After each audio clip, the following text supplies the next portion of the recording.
ক্যারে তোক না কেবল উঠি থুই এটি এসে কেবল একটা বিড়ি লাগাছি, তুই এর মধ্যে চলে যাচ্ছু, ব্যাপার কি? টাকাকে নিয়ে যাচ্ছু?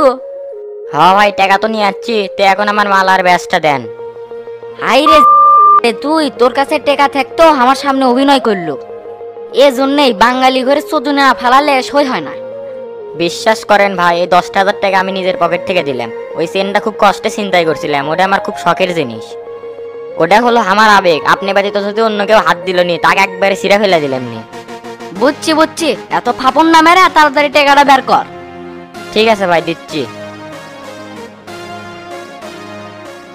তোরা এগুলা কাম করবো এল্লা অসহায় মানুষ ঘরে ধরিস কে? যেল্লা লোক দেখবো বড় লোক দুর্নীতি করে তা করে যা ধরবো। আর যদি নেক্সট টাইম শুনছি যে এরকম অসহায় মানুষ ঘরে ধরে তুই এল্লা করছু, তাহলে কিন্তু একদম খেয়ে দেবো। চলে গেলাম, আর কি করলাম সব জানি মনে থাকে। ওই কি কিছু ওর কথা আমার শোনা লাগবে? খালি চেনটা আমার আবেগ আসলে থেকে 10,000 টাকা দিলাম, নাহলে টাকা তার মধ্যে দিলাম নি। এ বে, তুই কি মনে মনে আমার গ্যাল পারিচ্ছ নাকি? কি কব দেখি সামনে, কত কত বড় সাহস! না না ভাই, আমি তো মনে মনে তওবা করিচ্ছি যে এগুলা আর করবো না। আপনি কি উল্টা পাল্টা কিছু করার সাহস আছে আমার? এমনিতেই করি 2 নাম্বার ব্যবসা। এ তুই চোখের সামনে থেকে ভাগতো, তোর সবাই থেকে মন চাচ্ছে না, যা। আচ্ছা ভাই, যাচ্ছি।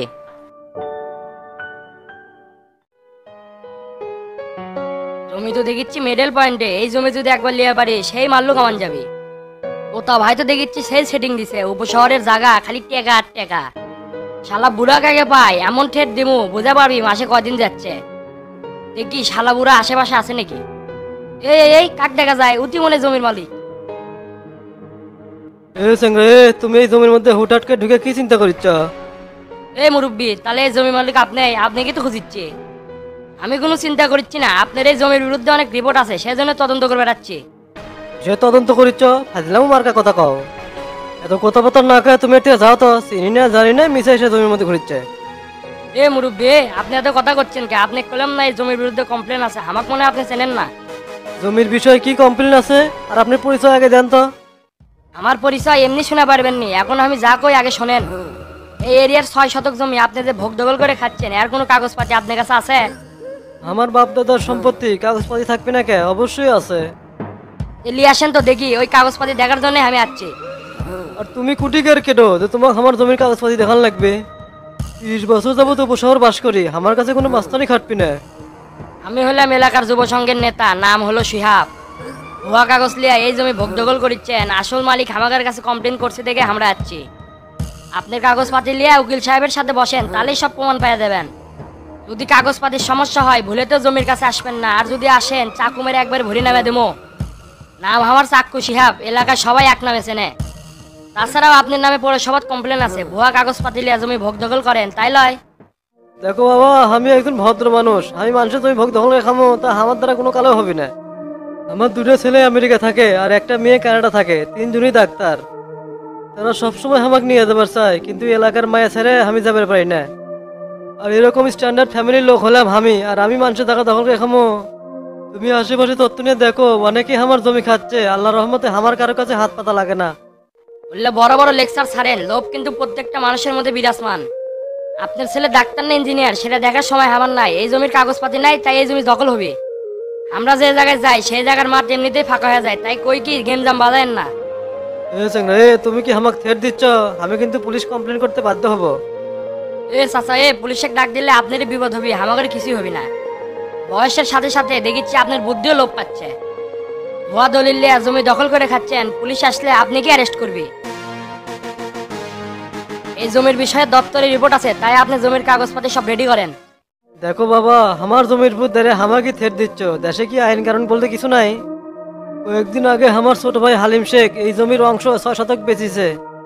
যদি দলিলের কোনো সমস্যা থাকলো নি তাহলে কি কেউ কিনলো নি? কাগজপাতি ঠিক আছে কি ঠিক না উকিলের সাথে বসলে টের পাবেন।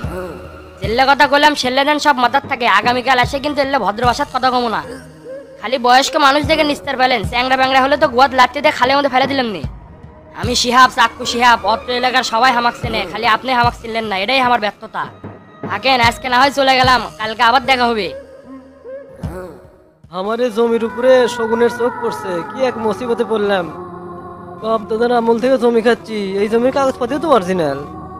দেখি ছোট ভাই হালিমকে একটু ফোন দিই তো, আর জমি বেচার সময় কাগজপাতি কোনো সমস্যা হচ্ছিল নাকি।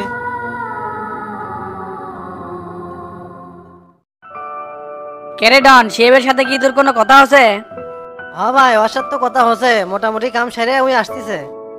টেনশন রে, বহুত টেনশন। ওই কি ঠিকঠাক মতো কথা কব আছে? নতুন চেংরা ব্যাংরা বড় কাম দিয়ে তো কোনো ভরসা পাই না। আপনি তো আমি বারবার করলাম, বলি নতুন চেহারা দিয়ে কাম হবে না, আমি যাই তাহলে তো 100 কাম হলো নি, কিন্তু আপনি তো না করলেন। যেটি কোটি টাকার খেলা সেটি আপনি আমাকে হাত গুটে বসে তুলেন, আমার তো কাল থেকে ভালোই লাগছে না। এনা সবুর করে বে, দেখি তো শালার বেটা কি রেজাল্ট নিয়ে আসে। পোলাপান ছুরি চাকু নিয়ে তো খুব ঘোরাফেরা করে, দেখি কামের বেলায় কি করে। কামটা যদি সাকসেস করবার না পারে লাত্তির অভাব হবে না। কামের সময় যদি কামই করবার না পারে তাহলে ও পেলে কি হবে, এবারে ও কর দেয় দমো। আমাদের বিচ্ছু সেলিমে তো অনেক কাম করে, কিন্তু শালার বেটা নেশা করে, এই জন্য ও ভরসা পায় না। আপনি ওর নিয়ে কোনো টেনশন করেন না ভাই, বিচ্ছু ছেলে মেয়ে আমি অন্ধকার জগৎ থেকে আলোর পথে আনমুই যেরকম করেই হোক। হালিম শেখ তো অ্যাকাউন্টে টাকা পাঠিয়ে দিছে ভাই, শালা মনে হয় মাল্লু আছে, যা বুঝতে পারলাম। আমরা যদি খালি সাকসেস হই ভাই, তাহলে এবারে তো 20 বিঘা জমি কিনে পারবেন। উল্লে চিনতে বাদ দেবে, গাছে কাঁঠাল গোপেতে লাগে, কামটা সাকসেস করি তারপর উল্লে কথা কোষ। এখনো বহুত পথ বাকি, একটা মানুষের জায়গা থেকে তুলে দিয়ে দখল করা কম কথা না। তবে এই কামের শেষ দিকে সারমো, আমি তো তার জীবনে কোনোদিন পিছপা হই নাই। পরিস্থিতি যদি অনুকূলের বাইরে যায় তখন আমি মাঠে নামবো, কারো কথা শুনবো না। মুরব্বীর জমির কাগজপত্র ঠিক নাই, হালকা ফাপড় নিলে 100 কাম হবে, এর লিগে কাম আগে অনেক করছি। নেতা হওয়ার পরে এই প্রথম বড় একটা কাজ পাচ্ছি, তুই কি মনে করছিস এটা আমি হাতছাড়া করবো? একমাত্র আল্লাহ ছাড়া কেউ আমার এই কাজ ঠেকাবার পারবি না। তোকে দিয়ে যদি এই কাম না হয় তো তা নিজেই এই কামের জন্য মাঠে নামবি। ভাই আমি তো কাম কমপ্লিট করে চলে যাচ্ছি। কোষ কি কমপ্লিট করে থুয়ে এলু কত দেখে? কাম তো একবারে ছলছলে করে থুই যাচ্ছি ভাই, বুড়া তো ভয়ে কাঁপতিছে। কয়াচ্ছি এই জমির মধ্যে ভেজাল আছে, যদি আপসে চলে যান তাহলে ভালো, যদি না যান তাহলে কিন্তু সমস্যা হবে। আর আসার সময় এটাও কয়াচ্ছি, আমার নাম চাক্কু শিহাব, মাথা মুথা গরম হয়ে গেলে চাকু মেরে একবার ভরি নামে দেবো। সাবাস বেটা, বাঘের বাচ্চা, তোক দিয়ে তো কাম হবে। অপরাধ জগতের আরেক নাম চাক্কু শিহাব। ভাই আমারও তো মনে হচ্ছিল চাক্কু শিহাব কিছু একটা করে পারবে, আর কথা ডাইস শুনে তো তাই মনে হলো। তবে ভাই শিহাবের বুকের পাটা আছে, বগুড়া চল বলে কথা। শিহাব, কাজটা যদি তুই সাকসেস করে পারিস তোর জন্য বড় গিফট আছে। তা তোর চেহারা কে এরকম হয়ে গেছে, ঘুমটুম কি পারিস না?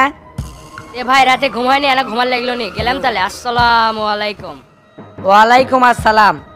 এ ডন, এ তুই এই জায়গায় থাকতো, হাবিব ভাই খালি ফোন দিচ্ছে, দেখি দেখা করে আছি কি কয়।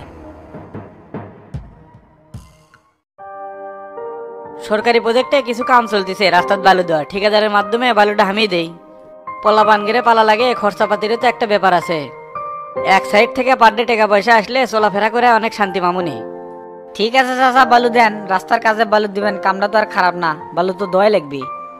আর একটা সমস্যা পড়ে গেছি কলেজ কমিটি লিয়ে, হাবিব ভাই বারবার ফোন দিচ্ছে কমিটিটা করে দেওয়া, এই জন্যে। দলের সভাপতি হলে না আপনি, হাবিব আপনার কমিটি দেওয়ার জন্য কৃষক বারবার ফোন দিবে, আপনি যেদিন ইচ্ছে সেদিন কমিটি দিবেন। ওদের কথা মতো লাসলে রাজনীতি করতে পারবেন না। আপনি পুতুলের মতন খাড়া করে রাখে ওরা খালি টাকা ইনকাম করবে, সে ধান্দাই তো ধরছে। তুমি তো সবই জানো, তো তার হাবিবের সেই মিল, ওরা তো এগুলা ধান্দা করার জন্যই তো পার্টির সেক্রেটারি আছে। বগুড়া শহরে আমি কোনো ধান্দাবাজি করতে দেবো না, এটা আমার লাস্ট কথা। তো কলেজের প্রেসিডেন্ট সেক্রেটারি কাক বানাতে চাচ্ছেন? হাবিব ভাই করছে সোহাগ সভাপতি দিয়ে আর রাসেল এক দিয়ে সেক্রেটারি, এরা দুইজনই তো হাবিব ভাইয়ের সারাদিন গোয়ার পাশে থাকে। এখন বুঝতে পারছেন কাহিনী কি? সভাপতি ওরা লিবি, সেক্রেটারি ওরা লিবি, সেই ধান্দা দিয়ে আছে। আপনি কেন্দ্রের লিডারের সাথে কথা কন যে সবেমাত্র পোস্ট পেলাম, পরিবেশ পরিস্থিতি বুঝি তারপর জেলা কমিটি দেবো। এত তাড়াহুড়ো করা যাবে না, আস্তে ধীরে করলে কাজটা ভালো হবে। ঠিক আছে, তুমি যা করবে সেটাই হবে। আপনি সেনাবার এক দিয়ে কলেজে জ্ঞানজাম লাগান, আর কেন্দ্রের লিডার বলেন যে কলেজের পরিস্থিতি এখন অনুকূলের বাইরে, কয়েকদিন পর আমি কমিটি দিচ্ছি।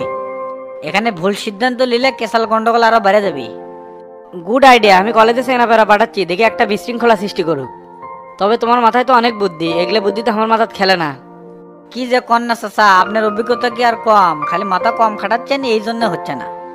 সারাদিন অনেক প্রেশারের মধ্যে থাকি, মাথা আর কত খেলে। তে বাবা থাকো, যাই তাহলে। আচ্ছা যান, আমারও খারাপ লাগতেছে, সেই সকালে বাড়ি থেকে বাড়াছি। আচ্ছা আচ্ছা, তাহলে কাল দেখা হবেই নি।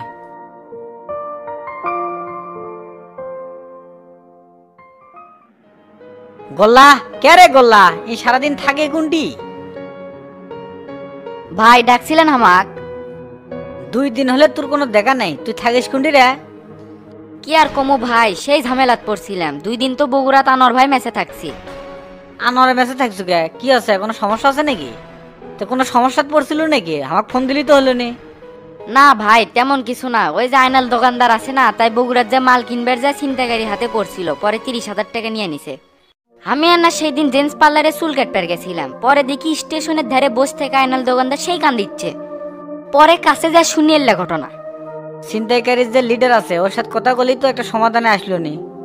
দিন দিন বগুড়া শহরে ছিনতাই চুরি ডাকাতি এলে বেড়ে যাচ্ছে। ওসি সাহেব যে কি করে সেটাই তো বুঝতে পারছি না।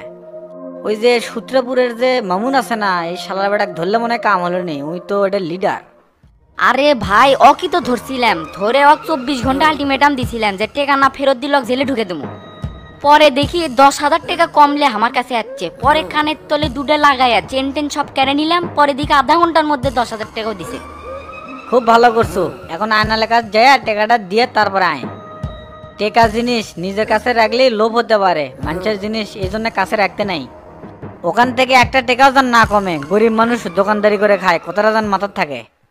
না ভাই এগুলো কি যে কন, করদের চিন্তা ভাবনা যদি মাথার থাকলো নি তাহলে কি 2 দিন ধরে ওটি বসে থাকি? যদি এলে 2 নাম্বারই চিন্তা ভাবনা থাকলো নি তাহলে তো মামুনের সাথে হাফ হাফ ডিল করলাম নি। তে ভাই আমি গেলাম, টাকাটা দিয়ে আসে খাওয়া লাগবে, সেই খিদে লাগছে। আচ্ছা যা। কে রে তোতা, তোকে এই যে ফোন দিতেছি রিসিভ করিস না কে? আর কোয়েন না, কয়টা দিন ধরে খুব চাপের মধ্যে আছি তো, ফোন ধরার সময় হচ্ছে না। তা এখন কোন কি জন্য ফোন দিচ্ছেন? আর্জেন্ট কোনো কাম আছে নাকি? নেতা হওয়ার পর তোর কেন জানি আর খোঁজ খবরই পাওয়া যায় না। কোনো কাজ কাম পালু নাকি? কাজ কাম না পাইলে তো হাসিল হয়ে যাবে। এই জন্য কই কি কলেজের কমিটিটা তাড়াতাড়ি দে, ওর থেকে কিছু মাল্লু কামাই হবে। এখন যদি কাম না করিস কখন কাম করবো? এখনই তো টাকা ইনকাম করার সময়। কাম কুটি পাবো, যত লাইন আছে সব তো সামসু দখল করে আছে, আমরা তো কোনো কামই পাচ্ছি না। ভাবলাম আপনি কামের জন্য ফোন দিয়েছেন, সেজন্য আমি তো রিভিউ করে আসলাম, তা না দেখি ঠনঠনা। যেটি যাই সেটি শামসু, ওই শালার জন্য তো রাজনীতি করাই যাচ্ছে না। ওর উপর এবার শক্ত একটা পদক্ষেপ নেওয়া লাগবে, না হলে টাকা ইনকাম করে শান্তি হবে না। ওর উপরে কি পদক্ষেপ নেবো সেরকম একটা বুদ্ধি বাই করেন, হুট করে তো একটা পদক্ষেপ নেওয়া যায় না। চিন্তা ভাবনা করি, ওই হলো একটা বড় মাছ, যে কোনো বসি তো কাটকানি যাবে না। এই জন্য বলি ও কাটকাবার চাইলে 8 গাছ বান্ধা মাঠত নামা লাগবে। একটা কাম করে তো আমাকে 1000-20 টাকা দে, আমার কাছে তো একটা টাকাও নাই। আপনি পাগলা টাগলা হয়েছেন নাকি? টাকা ব্যয় করে দেনা লাগার সাথে দেখা করে বেড়াচ্ছেন, আর সেই জায়গাতে আপনি আমার কাছ থেকে টাকা চাচ্ছেন। আপনি আমাকে কিছু টাকা দেন, ধার দেনাগুলো শোধ করি, পরে আপনাকে দিবনি। শালার তো তা আমার কাছে এখন কথা লুকায়, আর কথার ধরন দেখলেই বোঝা যাচ্ছে। এক নেতা বানাই এবার মনে হয় ভুলে করলাম, কয়েকদিন পরে হামাকার টাইমে দিবি না। তাড়াতাড়ি টাকা পয়সার ইনকামের সাইড বাইর কর, নাহলে এবার চলা যাবি না। চল তো উপজেলা যাই, ওটি একটা কাম আছে, কাম করলে কিছু টাকা পয়সা পাওয়া যাবে। আচ্ছা চলেন।